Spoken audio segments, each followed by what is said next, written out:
జగన్మోహన్ రెడ్డి వాస్తవంగా తనని తన జీవితంలో లేదా ఒక వ్యక్తి జీవితంలో అంతటి విషయాన్ని ఎవరు ఫేస్ చేసి ఉండరు.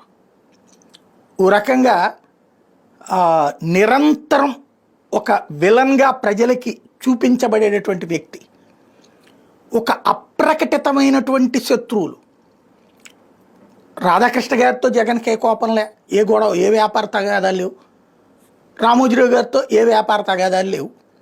కానీ తన తండ్రిని, తన కుటుంబాన్ని టార్గెట్ చేసేటటువంటి సుదీర్ఘ రాజకీయంలో, అది ఎందుకోసం, రాజశేఖర్ రెడ్డి ఎదగకూడదు అన్నటువంటి కసితో, చంద్రబాబు నాయుడు బాగుండాలంటే రాజశేఖర రెడ్డి పతనం అవ్వాలన్నటువంటి కసితో సుదీర్ఘకాలం పాటు రాజశేఖర రెడ్డిని, వైఎస్ కుటుంబాన్ని వెంటాడి వేటాడుతూ వచ్చింది గత 30-40 సంవత్సరాల నుంచి తెలుగు మీడియా. ఆ విషయాన్ని ఆ తర్వాత జగన్ మీదకి రుద్దారు. వాళ్లే నిజంగా దుర్మార్గులు, రాక్షసులు, సినిమాల్లో చూపెట్టినటువంటి అరాచకవాదులు అయితే ప్రజలు ఓట్లేసి ఇన్నిసార్లు గెలిపించుకుంటారా? లేకపోతే రాష్ట్రంలో 3 సార్లు ఆ కుటుంబానికి సీఎం పదవి అవకాశం ఇస్తారా? అట్లాగే అన్నిసార్లు ప్రతిపక్ష స్థానం అవకాశం ఇస్తారా? దౌర్జన్యాన్ని ఒకసారి ఫేస్ చేస్తారు, 2 సార్లు ఫేస్ చేస్తారు. పద్దాక దౌర్జన్యం చేసి అదవని ఎవడన్నా నెత్తిని పెట్టి కూర్చుంటాడా? కామన్ సెన్స్తో ఆలోచిస్తే. అలాగే అసలు సొసైటీలో ఒక అద్భుతమైనటువంటి వ్యవస్థీకృత చేంజెస్ తీసుకొచ్చినటువంటి ఘనత ఏదన్నా ఉందంటే ఆ తండ్రి కొడుకులకే చెందుతుంది. నెంబర్ 1, ఎడ్యుకేషన్ అంటే డబ్బులు ఉన్నోడికి మాత్రమే అన్నటువంటి దశ నుంచి బీటెక్కే చదువుతావా, ఎంటెక్కే చదువుతావా, పిహెచ్డీనే చేస్తావా, ఎంబీబీఎస్ఏ చేస్తావా, ఏమైనా చదువుకో, డబ్బులు నేను కడతాను అన్నటువంటి ప్రభుత్వం రాజశేఖర రెడ్డి ప్రభుత్వం. ఆ ప్రభుత్వమే రాకపోతే కనుక ఇవాళ రోజున బీసీ, ఎస్సీ, ఎస్టీ, మైనారిటీ పిల్లలు ఇంజనీరింగ్ చదువులు, ఈవెన్ ఓసీలో పేదలు కూడా, ఈడబ్ల్యూఎస్ పేదలకు కూడా దిక్కులేదు. చదువుకి అంటే డబ్బున్నోడు మాత్రమే చదువు, మినిమం చదువులు గవర్నమెంట్ స్కూల్ చదువులు, మ్యాక్సిమం ఆ పైన తల్లిదండ్రులు పర్లేదులే కానీరా, నీకు ఓపుకున్నంత వరకు చదువు, నేను కష్టపడతాలే అన్న తల్లిదండ్రులు 5%, 10% అంటారు. మిగతా వాళ్ళందరూ చదువులు మానిపించి తమ బిడ్డల్ని వృత్తుల్లోకి తీసుకువెళ్ళిన వాళ్ళు, ఏదో ఒక పనిలో పెట్టినటువంటి వాళ్ళు. ఆ దశ నుండి నీ బిడ్డని చదివించు, నీ కుటుంబ భవిష్యత్తు బాగుపడుతుంది అని చెప్పి ప్రత్యేకించి ఫ్యాక్షన్ పల్లెలలో నాశనమైనటువంటి, ఎందుకంటే ఏ చదువు లేకపోతే చివరికి వాళ్ళకి బంట్రోతుల కింద, దాన్ని ఏమంటారు, పాలెగాళ్ల కిందనే బ్రతకాల్సిన పరిస్థితి. అట్లాంటి దశ నుండి ఇవాళ బెంగళూరులో బ్రతుకుతున్నారు, చెన్నైలో బ్రతుకుతున్నారు, ముంబైలో బ్రతుకుతున్నారు, అమెరికాలో బ్రతుకుతున్నారు అనేక మంది. అంటే ఓన్లీ బికాజ్, ఇంక్లూడింగ్ రెడ్డి బిడ్డలతో సహా ఆ పరిస్థితి తెచ్చిపెట్టింది Rajasekhara Reddy with fee reimbursement. అట్లాగే బతకాలి అంటే డబ్బుండాలా, రోగానికి మందుకి డబ్బుండాలా, ఆ డబ్బు లేకపోతే తీసుకు చావడమే అనే పేదవాళ్ల బ్రతుకులలో మార్పు తీసుకొచ్చినటువంటిది ఆరోగ్యశ్రీ. ఈ 2 ఆ రాజశేఖర రెడ్డి తేకపోతే మనం దాన్ని ఏమంటారు, బలమున్నోడిదే రాజ్యంలో బ్రతికేవాళ్ళు. అలాంటి సిచ్యుయేషన్లో అలాంటి ఒక అద్భుతమైనటువంటి తీసుకుని వచ్చాడు అతను జగన్మోహన్ రెడ్డి. స్కూల్ దశలోనే పిల్లల్ని మానిపిస్తున్నటువంటి దశలో అమ్మ ఒడి లాంటిది పట్టుకొచ్చాడు. అట్లాగే ఈ దాన్ని ఏమంటారు, కాల్ మనీ దరిద్రాల నుంచి తప్పుకునేందుకు గాను ప్రతి మహిళకి ఇంతని ఏడాదికి డబ్బులు కనీసం 40-50 వేల రూపాయలు చేతికొచ్చేలా చేసి పేదలు అప్పుల పాలు కాకుండా చేశాడు. ఇలాంటి ఒక దాంతోపాటుగా విద్యా సంస్కరణలు, పరిపాలనా సంస్కరణలు, ఏవైతే ఏది ఇంటికే వాలంటీర్ వచ్చే సేవల దగ్గర నుంచి సచివాలయం సేవల దాకా పరిపాలనా సంస్కరణలో అద్భుతమైనటువంటి సంస్కరణలు తీసుకొచ్చాడు. ఇవి ఓ రకమైనటువంటి, అంటే అదివరకు ప్రభుత్వంలో చేసే దాంట్లో కొంత చిన్నపాటి మెరుపు సృష్టిస్తే, వేగం సృష్టిస్తే అద్భుతం అనుకునే దశ నుండి మొత్తం పరిపాలనా విధానాన్ని, సంక్షేమ విధానాన్ని మార్పు చేశారు వీళ్ళిద్దరూ. వీళ్ళు మరి అంతర్జాతీయంగా వెళ్ళి పిహెచ్డీలు చేసి వచ్చిన వాళ్ళు కాదు, గ్రౌండ్లో పబ్లిక్ని చూసి చేసి వచ్చిన వాళ్ళు. అలాంటి సందర్భం నుంచి ఇవాల్టి రోజున మరింత ఫేస్ చేస్తాడు జగన్మోహన్ రెడ్డి ఖచ్చితంగా. అయితే ఏకైక సమస్యల్లా, జగన్కి ఇప్పుడున్న సమస్యల్లా, క్రిందటిసారి తన అధికారంలోకి వచ్చాక ఫ్యాక్షనిజాన్ని దగ్గరికి రానిలా, రౌడీజాన్ని ప్రోత్సహించాల, ఎలక్షన్స్ అప్పుడు చేశారు, ఏది ఏకగ్రీవాలు చేశారు అన్నటువంటి చోట్లన ఖచ్చితంగా తప్పనినే మాట్లాడతాం. అయితే ఇప్పుడు పులివెందుల్లో జరిగిన అరాచకం అయితే అప్పుడు జరగలేదు.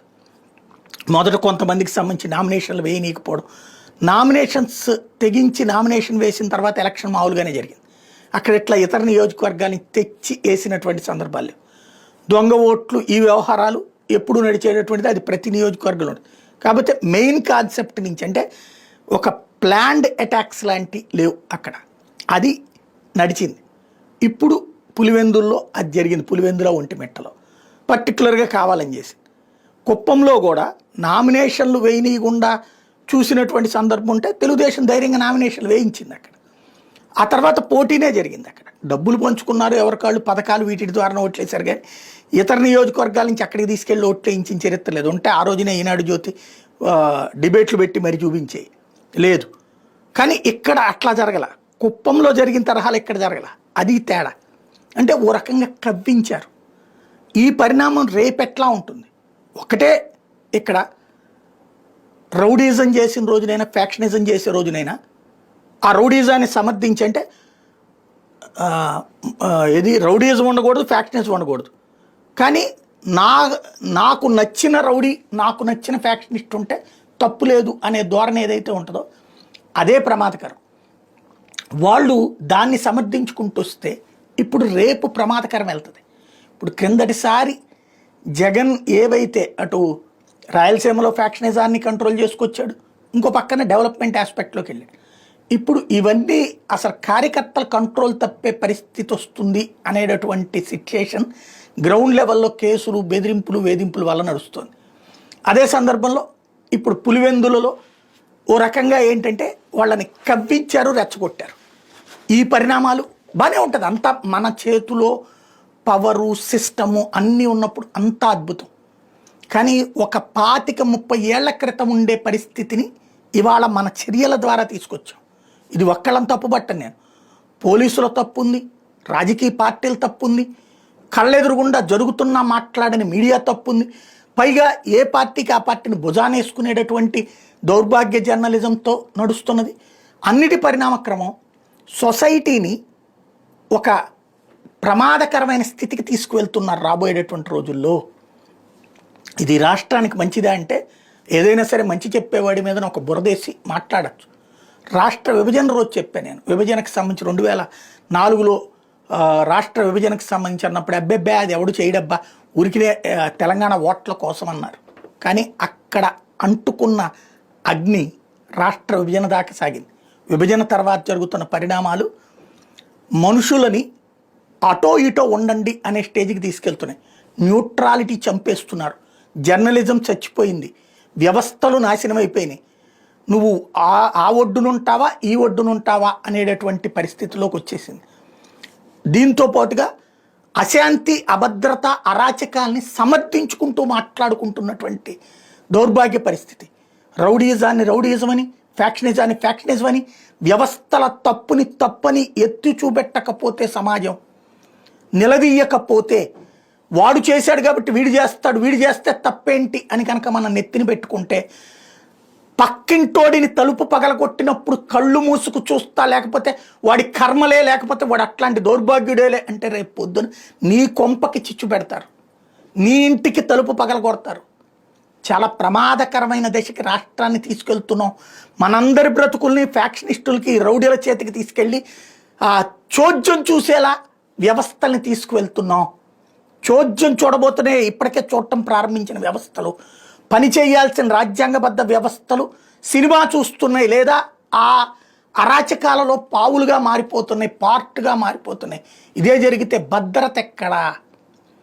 ఇక్కడ ఈ హెడ్డింగ్ పెట్టింది ఆ డీటెయిల్స్ గురించి మాట్లాడడానికి, అంతేగాని జగన్ని కవ్విస్తే ఏమవుతుంది, వాళ్ళు చూసుకుంటారు. బట్ సమాజానికి ప్రమాదం ఏర్పడబోతోంది కాదు, ఏర్పడేసింది ఇప్పటికే.